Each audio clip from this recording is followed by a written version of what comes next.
Coming up on this post-All-Star edition of NBA Today, the latest on Chris Paul, how long Spurs fans should expect for him, Suns fans, should expect for him to be out. Plus, what we will remember most from Steph's barrage, the halftime ceremony, Bron's game winner, and speaking of Bron, some telling sound from the King. We'll discuss LeBron and the Lakers situation. NBA Today starts now. Welcome alongside my friends here, Ramona Shelburne, Matt Barnes, and Ras Goldanwude. I'm George Sedano. Welcome into NBA Today. We have a jam-packed show this afternoon, but we'll start with some news out of Brooklyn. The Nets are bolstering their backcourt by adding former Heat and Raptors guard Goran Dragic. Sources tell ESPN's Adrian Wojnarowski that Brooklyn is waiving Javon Carter to make a roster spot for Dragic, and Nets head coach Steve Nash will be reunited with his former Suns teammate in Dragic. So very quickly, the Nets have gone from virtually no depth to having plenty of depth. Matt, we'll start with you since you played with Goran. How much does this move boost Brooklyn? Great move. This is a great security blanket. There's so many still moving parts in Brooklyn with, I do it all the time, too, by the way, so don't worry about it. How's Ben Simmons going to fit in? Is Kyrie playing at home or not? There's just a lot of moving parts. And, again, I think the relationship that Steve established with Goran when we were all teammates in Phoenix, he really went out and knew what kind of player Goran's turned into. A tested, battled warrior, has been in all the fires and knows how to handle himself. So, again, this is going to be interesting to see with Ben Simmons and Kyrie where Goran's minutes are going to fit. But, to me, this is a good problem to have for Brooklyn, excuse me. You got it. It's okay. I'm all off the map this morning. It's early. Excuse me. For me, I'm old school. I don't like the idea of a turn on a switch mentality. I believe in building habits, consistency over a season. When I look at the Nets, there's a lot of talent, but I can't necessarily tell you what version of the Nets we're going to see from one game to the next. And that has to do with Kyrie's availability or Ben Simmons, what version of him mentally or physically we're going to see. And KD's hurt. I mean, I know who KD is, but his availability matters too. So Goran brings some stability. Here's somebody who can stretch the court, who's a veteran presence, who understands culture, remember Heat culture, can bring leadership, can be a playmaker. And I think for a coach and Steve Nash, it's important to have your people have an extension of you and your voice speaking to the team. So he played with Goran, so that could be like a nice partnership there through the players. Oh, I don't think there's any question about all these things that you guys have mentioned. Ramona, I would also add it's kind of Kyrie insurance, too. Because Kyrie, over the next 23 games, will only be available for 8 because of the rules in New York City and Toronto. Yeah, well, I mean, when Goran Dragic was one of the top candidates here on the buyout market, there was a lot of teams after him. Milwaukee, Golden State, the Clippers, the Lakers. I don't know if you can count them as contenders, but those were a lot of options here. And the reason he wanted to go to Brooklyn is, one, the relationship with Steve Nash. Steve was like his mentor, as you know, Matt, from those years in Phoenix. But two, they don't have a true number one point guard, like a true one, and he really fits that role. He's not worried. Seth Curry's not really a one. Ben Simmons kind of a hybrid. Kyrie in and out, not necessarily a true point guard. And so I think this is an opportunity for him to have a pretty big role on a championship contending team and be there, as you say, because Kyrie's not necessarily going. Also, keep in mind, he can play off the ball, too. Yeah. You know what I mean? So, to me, a great pickup for Brooklyn. You got it. There you go. Well, and George, honestly, the other thing, too, Ben Simmons, from what I'm told, is going to really ramp it up this week and see where he's at the end of the week. But he's getting close. I don't think it's going to be more like weeks rather than months. Right. And you've got another player now on this Nets team where if anybody gets it, they can go with it. Yeah. And that also helps the versatility, the ability to get out on the break and make things happen quickly in offense, even before a defense sets up with all these playmakers. And specifically with Goran, we may all remember in 2016 when he was traded to the Heat, at that time, I believe his agent was Bill Duffy, if I recall correctly.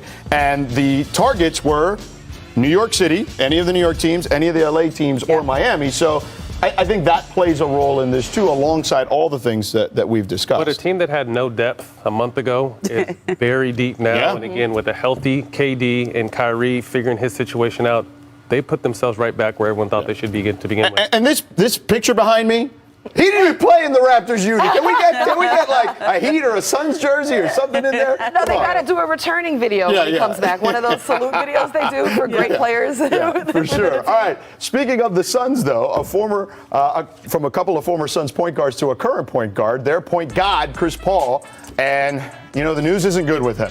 He'll be sidelined for the next 6 to 8 weeks with an avulsion fracture in his right thumb, first reported by TNT and confirmed by ESPN. NBA Today host, our friend Malika Andrews, spoke to Paul's teammate Devin Booker over the weekend. Let's take a listen.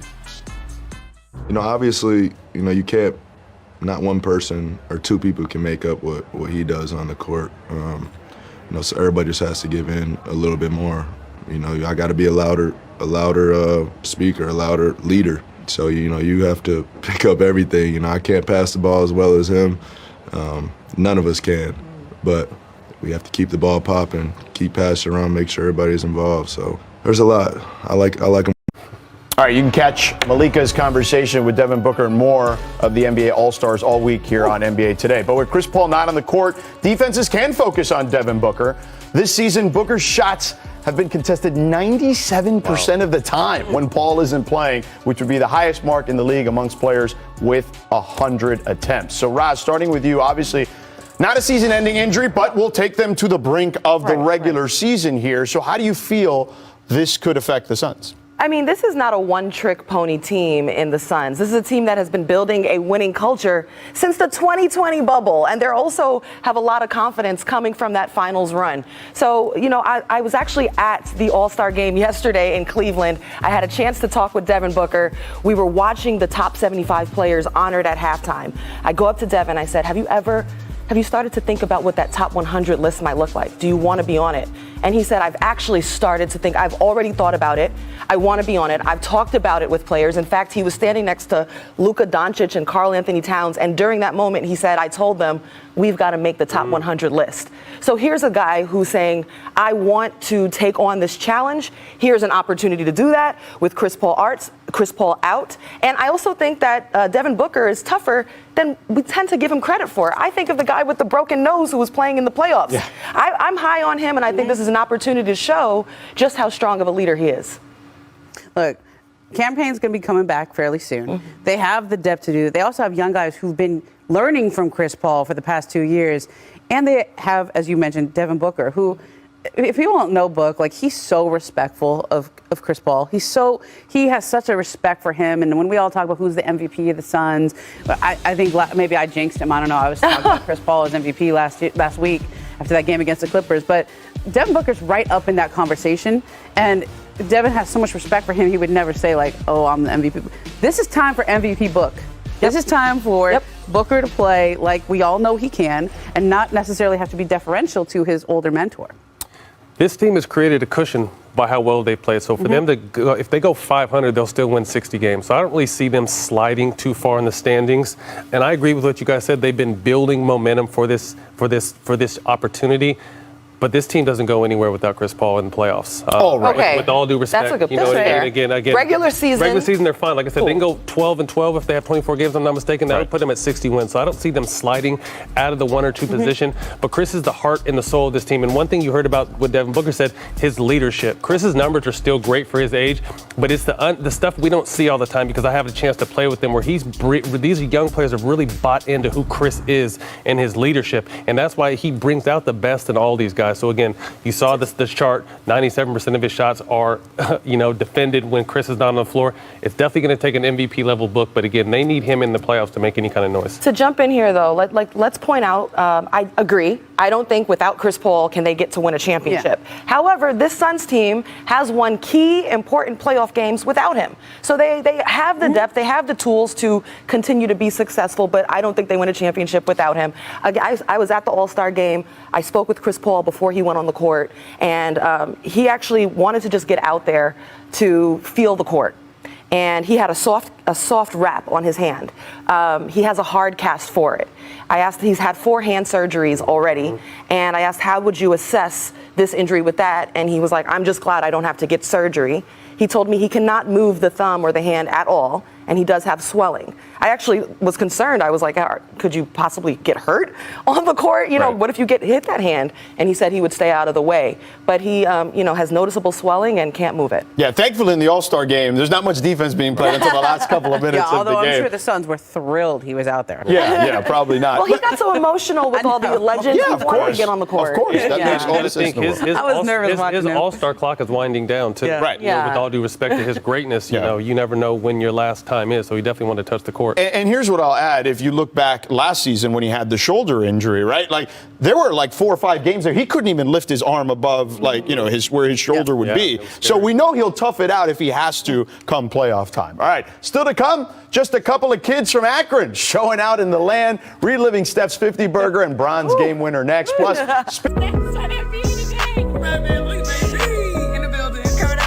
you know, you're getting to that veteran status. Not how did it happen? RJ wanted everybody to know that he won back in 2016. Oh my God! oh, give me that. Shout out to our entire crew for making these road shows in Cleveland so fun. Our entire squad, I'm Malika Andrews saying thank you, and make sure to enjoy All-Star 2022 from Cleveland. Hey, me and Perk don't like each other. I don't understand what's the point. No, we don't. No, we don't. As you saw there, just an awesome few days in the land, and the crown jewel of the weekend was the game itself. Back here with Ramona and Roz, we got to talk about Steph Curry, your 2022 All-Star MVP. My goodness, 16 three-pointers. Yeah, that's a single-game All-Star record, obviously. So, Roz, what was your reaction to the performance as it was happening? So first of all, Stephen Curry won over that relentlessly booing Cleveland crowd. They were giving it to booed him. him all weekend. By like halfway towards the second half of that game, I mean, everybody was in on Steph. They gave it up. They was like, forget that championship y'all won here. like they were everybody, the legends. It was his show. He was scintillating. I actually think that Steph is one of the greatest entertainers of our generation, and that transcends sports even. For me personally, it's Michael Jackson, Beyonce, Stephen Curry. Oh, wow. Wow, we have Beyonce again. Wow. That's the Michael Roz Jordan and LeBron are looking at this TV going, what? What did she just say? Like, have you ever seen a no-look 3 before? Because that's what he was. He does all the time. But that one was cool. That one was really. The one where he turned around and was like, Giannis was looking Got at it. him like, really, man? Yeah. Like, Well, let's listen to Steph after the game. Let's take a listen. Like, obviously, you know I'm going to come in and shoot a lot of threes, but I got hot early, and then the avalanche started, and kind of put on a little bit of show, and it was fun. Like, there's good energy in here, even though I got booed earlier. And obviously, I've been in this building a lot, so it was cool. Like, this whole night was special. Looking forward to the top 75 team, getting out and playing, you know, with the best guys in the league, and to win an MVP for me, like, that was special, especially with the Kobe Trophy. Such an honor, that being the first year, and I'm glad to take it home. This guy is from a different planet. He literally has an automatic sniper connected to his arm, and when he lets it go, not only himself, but everybody on the floor, in the stands, on TV, on their phones, whatever you're watching on, you think it's going in every time. 9 times out of 10, sometimes 10 times out of 10, it does go in. My favorite one was when he did like one that was a 3. It looked like a floater. He leg kicked it and just like lobbed it up there. All right, not to be outdone in his home state, LeBron called for the rock when the game was on the line and delivered on Sunday. Hit a fadeaway over Zach LaVine and Joel Embiid to give Team LeBron a 163-160 win. Here's LeBron after the game. I couldn't have dreamt it. I could not have dreamed of that moment any better than the actuality that just happened. For me to be here today, for my best friends, to be here for my wife and my kids and my family, my mom, and so many people that seen me grow from really a young toddler to who I am today. It was I couldn't picture that moment any better. He wanted the ball. We all knew that he was going to shoot it, fade away, you know. He wanted to win for the school. I mean, that's why he was going so hard in the fourth. That's why everybody was going hard for the fourth. So just seeing that go in, just seeing the crowd erupt in his hometown, it was cool to see. Okay, so we just hit on Steph, LeBron, and haven't even mentioned the halftime ceremony yet, which begs the question, what will this All-Star Sunday be most remembered for? So, Big Perk, I see you're off that golf cart with RJ. So what do you make of the weekend? What was the thing that stuck out the most?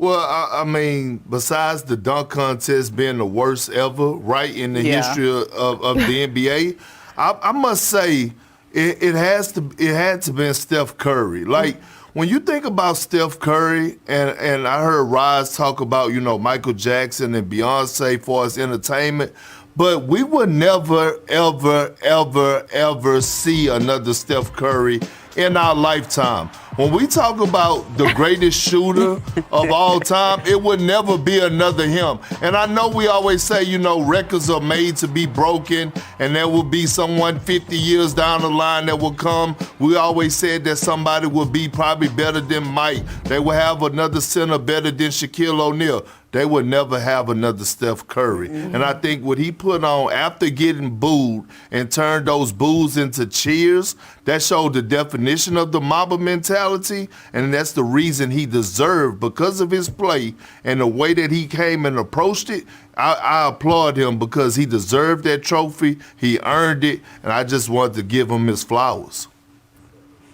For me, it was the halftime ceremony. And again, I was in Cleveland, and seeing all of the top 75 players in one place at one moment and one time, I really tried to be present with it. And also, if you're being thoughtful about it, this 75-year window of the league, it's a very special, unique moment in time where the majority of these players are alive. Like when we come back and do the next 25 and we look at, the top 100 list, we may be mourning a lot more of these players. So it's a very unique moment in time that I certainly did not take for granted, that to watch the brotherhood amongst different generations of legends in the NBA. And then another thing that stood out to me was I watched all the different crowd roaring and appreciation of all the different players as they came out. And I was like, who's closing it out after Magic? And then like a bald head emerged, and it was Michael Jordan, and the place went nuts. It was like, we do all these debates about who's the greatest ever or top 5 lists. It was really clear in that moment when MJ walked out that, there's a lot of elite, amazing guys, but that's Michael Jordan. It was crazy. And it wasn't just fans, it was the other legends, it was players and coaches. Many people in that arena actually were under the impression that Michael Jordan would not be showing up, so it was a really nice surprise. Well, also, did they forget how many times he broke their hearts in Cleveland? I mean, I still can see Clearly that. not. Yeah. Look, for me, there were so many great moments, but Karl Towns winning the three-point contest was the highlight of Saturday night. Am I right? Like that? Can we end with the three-point contest? Because that was way better than dunk contest. But first big man to win the three-point contest, and he was on a roll. Like he hit 29. That was tough for everyone. I thought Luke Kennard, Trae Young, they were right on his heels, but he put that bar so high, no one was going to top him. To have a big man out there, that is awesome to win the three-point contest in that spot, especially putting up a number like that. Yeah, and he did it with the chain with his mom's name on it, which was awesome to see, obviously, as well. It says that now they're even more connected than they were. And then, of course, for me, we got to talk about the finale, the man who closed it out, King James, Perk's old teammate, all right, closing that thing out in Cleveland. I thought D-Wade nailed it. He built those rims. He knows how those rims work, and he took care of business in the fourth quarter with the Elam ending, which obviously we love. Like that thing. That needs to be in the midseason tournament when they do that, by the way. Reggie Jackson, Josh Giddey, and the list goes on and on and on. This guy's pretty damn good.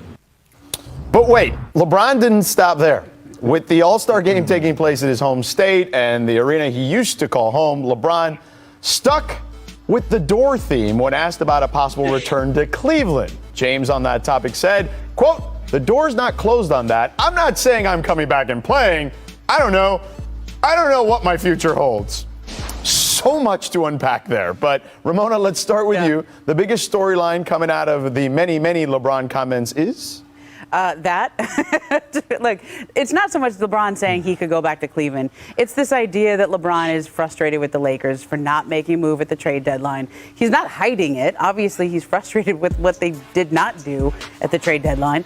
But let me call something right now. He's not looking to leave Los Angeles. I've checked on every planet LeBron.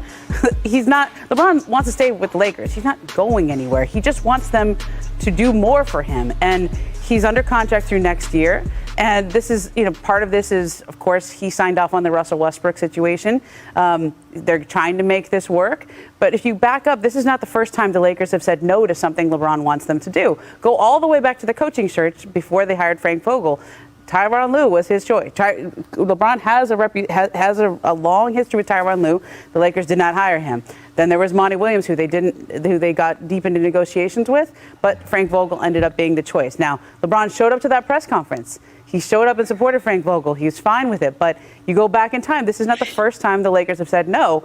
And it's just the last time. And now LeBron's leverage is I can talk and say things like this that make them and everyone else talk about it. Slightly uncomfortable.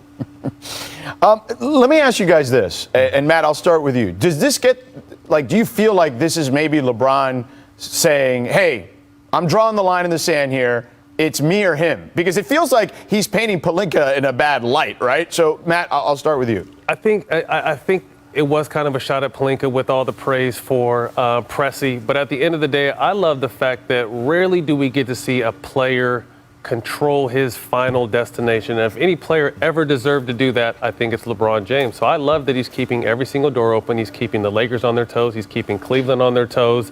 And then we'll talk about it later, but he's throwing his son in the mix, and that's where he wants to play. So again, a lot of messages, but everything you got to remember with LeBron is very strategic. So he may just be throwing stuff out there, but he knows a lot more than he's telling, and I can't wait to see where everything happens. Perk, I'm going to save you for last because I know that you've got plenty to say on this, I'm sure. But let's introduce our friend Mark Spears from The Undefeated joining us here. Mark, what do you make of this situation with LeBron?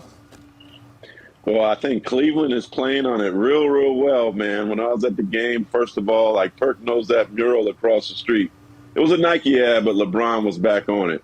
And then before the game, he did his chalk thing. Yeah. He does it in L.A., but it's different. They're waiting for it. So he throws the chalk up, and it's this exclamation of screams and excitement that you only get in Cleveland, right? And Perk, you know this because you played there. The time he made a basket, they played I'm the Plug. Drake and Future. When they used to do that for him, every time he made a basket, and whether it was a pregame for the All-Star game, top 75 or the game-winning shot, they roared as if he was still playing there. So I wonder if he felt a little nostalgic and was reminded about how much he means to the city of Cleveland and how much money he made them this weekend as well. Starts thinking about Cleveland again.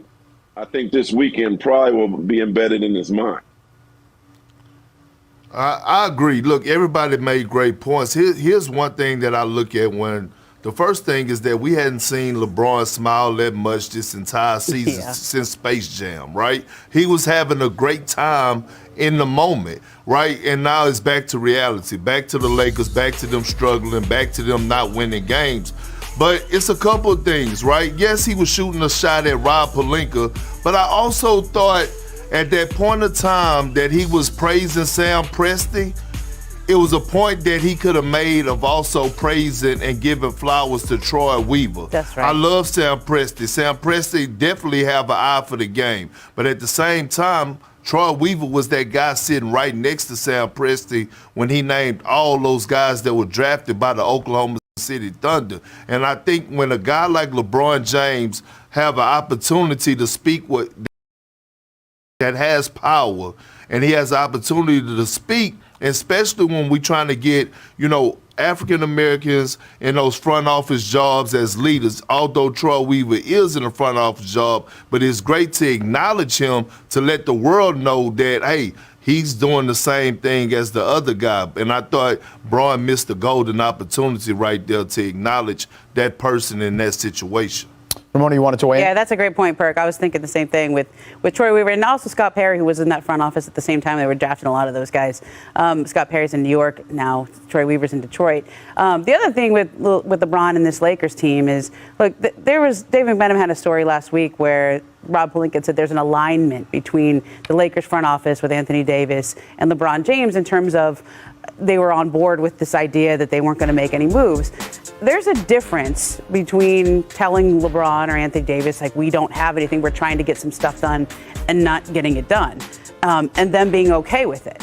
And I think that's kind of where this alignment idea came into play, and David McMenamin wrote that, no, there's not an alignment. Yeah, he used the word totally false was the quote from the source. And I think that's really the relationship that the Lakers need to work on going forward, which is, LeBron wants to win wherever he has been. And Brian Windhorst has a great story about this on ESPN right now. Wherever he has been, he delivers. That's how you go to finals every single year. You put a lot of pressure on the organization. Now, there was a choice they had in the offseason between Buddy Hield, Russell Westbrook and DeMar DeRozan. The Lakers chose Russell Westbrook, and LeBron James and Anthony Davis were part of that choice. But one of the other choices, DeMar DeRozan, never got to that point because the Lakers were unwilling to go 3 years, which is what he ended up getting in Chicago, on a new contract for DeMar. So this is, you at the time, it was okay because they had the Westbrook option and that was what everyone was on board with. But when things don't go well, you go circle back and you think about the things that they've said no on or the things they didn't deliver on. And that's where I think a lot of this frustration comes. Yeah, but here's the thing. When you get into business with LeBron James, you got to push your chips to the center of the table every opportunity you get. That is the deal you make when you get into business with LeBron James. And it feels like there is, again, a line drawn in the sand, not just by LeBron, but I would say prior to that by the Lakers, right? When you look at the Lakers drawing the line on Russell Westbrook now, it almost feels like, hey, okay, you reported, Ramona, you guys figure it out, right? Like, you guys got yourself into this, you guys figure it out. Well, wait a second. I get the sense that if I'm LeBron and his camp, I'm looking at it as, well, wait a second. I thought we were aligned. I thought we were a team. Now it's us. We're the ones that have to figure it out. We didn't tie you up to a chair and put a phone to your ear to make the deal with Washington for Russell Westbrook. So I do feel like there is a little, I mean, not a little, a big disconnect, Ramona, between these two sides at the moment. There's a disconnect, but there's also the sense of LeBron and AD were fine with the Westbrook trade. They were. But so were the Lakers. Right, and so were the Lakers. Right. So I think there is a sense organizationally, which is there was an alignment in the summer, and we can revisit how they got to that place in the summer, but there was an alignment in the summer, and the Lakers essentially said at the trade deadline, there will be better options in the offseason. This is the team we have right now. They don't want to mortgage their future with draft picks and extra luxury tax to make a change for change's sake. And there's was there ever an opportunity to get John Wall, though? Did LeBron want John Wall? Like, I've never really heard a There was an opportunity to get John Wall, but they would have had to incentivize a trade. They would have had to. The 2027 pick. But to me, like, you're trying to win a championship with him. Give up the pick. Like, why are you fighting for this pick? Perk, real quick, go ahead. The window is small. Pick. If you think John Wall is going to push you over, I think they should have made that trade. Well, there's some debate about whether John Wall puts them over. Yeah, but here's the thing, right? We talk about pushing forward and putting all the chips and trying to win. They did that this offseason by acquiring Russell Westbrook. We have to realize they gave up some valuable pieces. Like Caldwell Pope was real valuable to them. They took Alex Caruso for granted. And so at the end of the day, nobody thought that Russell Westbrook would come to the Lakers, a top 75 player of all time, and struggle the way that he did. So my whole thing is that, yes, Rob Pelinka has some blame to it, but let's not act like Anthony Davis and LeBron James went behind this as well. And I would have pushed forward too, but nobody knew that Russ was going to struggle the way that he's struggling right now. Nobody would have ever thought that. No, agreed wholeheartedly. I just think that both sides are pointing fingers when everybody should be on the same page, and then things went haywire after the trade deadline, clearly, as we've seen. All right. I'm sure there'll be plenty more. Oh, man. Cole Anthony, Jalen Green, Juan Toscano Anderson, although I loved Juan Toscano Anderson's gear that he had on. Wow. All struggled throughout the event. This highlight is messed up. Y'all wrong for this. By the end of the night, Knicks forward Obi Toppin walked away with the trophy, but that was after long stretches of missed dunks and inactivity. But prior to the dunk contest, T-Wolves' big man, Karl Anthony Towns, won the three-point competition, edging out Trae Young and Luke Kennard in the final round. According to Caesars Sportsbook, Towns had the longest odds out of all the participants in that competition at 13-1. The three-point contest was awesome. The dunk contest, not so much. So, Perk, I'll start with you. What adjustments would you make to All-Star Weekend as a whole? Well, first of all, I would put the dunk contest first and put the three-point contest last because it was more exciting. Preach. And then I think Stephen A. brought up a good point this morning. He said his adjustments to the dunk contest, since the stars don't want to participate, the guys that we really want to see, he said that he would actually go get the guys that are like in the local neighborhoods or playing in other leagues that are off the streets. And but it's a real idea, because if you go like on Instagram and things to that nature, it's a lot of people out there that really are doing dunking. some Really fantastic dunks. Yeah. And so that's really dunking it, that will really put on the show. I would rather see this than what we saw on Saturday night. So at the end of the day, I was like, okay, like I would like to see that. That was a pretty good idea. Let me be the bleeding heart here, okay? In defense of some of these guys, and it needs to be better, and people have to be able to complete dunks.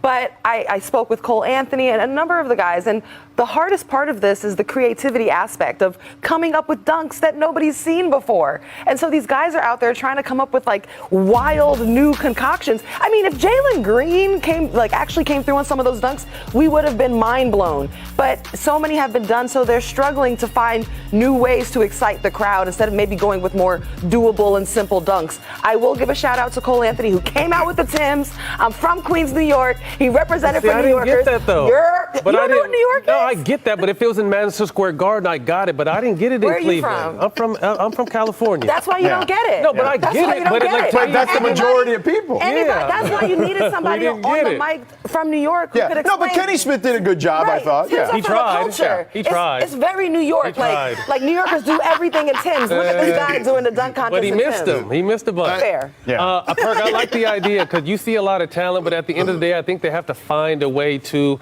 incentivize these guys to want to dunk. And people don't want to hear it, but at the end of the day, if we want to see the best product, we got to incentivize these guys and make it worth their time. It was really, and I agree with Roz to some extent, these guys, I feel like they got caught up in trying to be so creative. Because when you look at Jalen Green, he's obviously one of the most athletic guys in the league. Juan Toscano did his thing. Obi Toppin, to me, just wasn't dunking hard enough. But I just think you have to find a way to incentivize. And the guy we're showing on the screen right now has to be. And what did he say? He said the rim's not high enough for him to be in the slam dunk contest. So, unfortunately, we saw better dunks in the game than we saw in the slam dunk contest. And you got to keep it real. Like we said, the bar's continuing to raise so high. After what Zach LaVine and Aaron Gordon did as a competition against each other, it's going to be tough for anyone to come behind that. So they're going to really have to go out there and get these guys somehow, some way. And money always talks, Perk. Well, to incentivize. How much would he have enjoyed this? It's not the same without Kobe. And so I think there was certainly a lot of excitement and love in the building, and Magic and Jordan and Dennis Rodman behind the scenes didn't take the team photo for some odd reason. There was a lot of other stories, but not having Kobe there, a little bit of damper on what was a beautiful night. Yeah, I would agree. I mean, I kind of summed it up as like it was, amazement, it was happiness, it was sadness because of Kobe, and certainly a lot of nostalgia. Now, speaking of nostalgia, not everyone is as nostalgic about those Celtics days. There were some awkward moments there as we saw Ray Allen walk by as he's getting introduced. LeBron does his signature point to the ground and gave Ray some dap. But meanwhile, Kevin Garnett and Paul Pierce were a little awkward there, specifically Garnett, kind of looking up into the sky, kind of almost like a clenched fist, like he didn't even see Ray walking by him or didn't want to acknowledge Ray walking by him. When can these Celtics get over this Ray thing, man? It's sad, man. I had the honor of covering that team for the Boston Globe, and they did have a quick video clip last night of when Ray, Paul, KG were in Rome in the preseason at the Coliseum, and it's just some strength, beautiful big three, and they won a championship together. But after Ray decided to go to Miami, and a lot of people forget that Jason Terry got added to that Celtics team, which played a role in him wanting to go. They haven't been on the same page. They had this odd vacation doing a 10-year reunion with the players, and Ray wasn't invited. And the Celtics wanted to do a 10-year thing, didn't come into fruition. But I think that would have been a really good time for them to get things on the same page. Doc Rivers, I'm sure he would have helped out. Paul Pierce, he's cool with Ray. He's cool with everybody. He wants to get together. But, KG and Rondo and Ray, they're just not on the same page. I wish Perk was on this segment to talk about it, but they had such a great team, man. And I hope somehow, some way, they could let bygones be bygones and figure this out. Yep, I hope so too. Yeah, Paul was certainly not very awkward. He acknowledged kind of Ray kind of looking at him as he walked by him. But yeah, the KG thing was definitely not ideal. Hey, let me say this real quick too. Then they had a picture, right? And it was Parrish, McHale, Tatum, KG, Pierce, Ray. Right. Yeah, that's weird for sure. Mark Spears, thank you, man. Appreciate it as always. Thank you so much. Thanks, George. All right, there he is, Mark Spears with us here. All right, leading up to the All-Star weekend, the talk of the league was the Simmons for Harden trade. Adam Silver addressed the deal on Saturday, saying no teams have filed an official complaint and there are no plans for an investigation, but obviously the commissioner did express some concern over how the league could ensure players honor their contracts in the future. So, Ramona, how do we think this gets remedied? Look, there's a lot. This is the talk of the league right now between agents, teams, everybody involved in these kind of transactions, because this situation with Ben Simmons was not good for anybody involved. He has 4 years left on his deal. His extension hadn't even kicked in yet. And the precedent for this kind of a situation with teams giving these kind of contracts to players, only to see what happened with Ben and Sixers, this is an issue for a lot of teams and a lot of agents going forward. They're worried about the consequences. Like, owners can use this against players to say, we need to have non-guaranteed contracts, or sometimes maybe not all your money will be guaranteed, make it more punitive when somebody sits out. But I think we have to remember, Ben lost $20 million. Yep. $20 million in fines. Now, he'll obviously try to get some of that back through arbitration. That's going to take a long time. He's happy in Brooklyn now. But that's a lot of money. And, for Adam Silver to say, there's always been problems, like there's always been players who want to go elsewhere. There have, but there has never been a situation that took this long and cost this much for either the player or the franchise. And I think that's really an issue going forward, because you've seen James Harden do this now 2 consecutive years. Right. It's very disruptive to a franchise. The next CBA is a little ways off still, but it's definitely an issue that is getting talked about in GM meetings and amongst agents.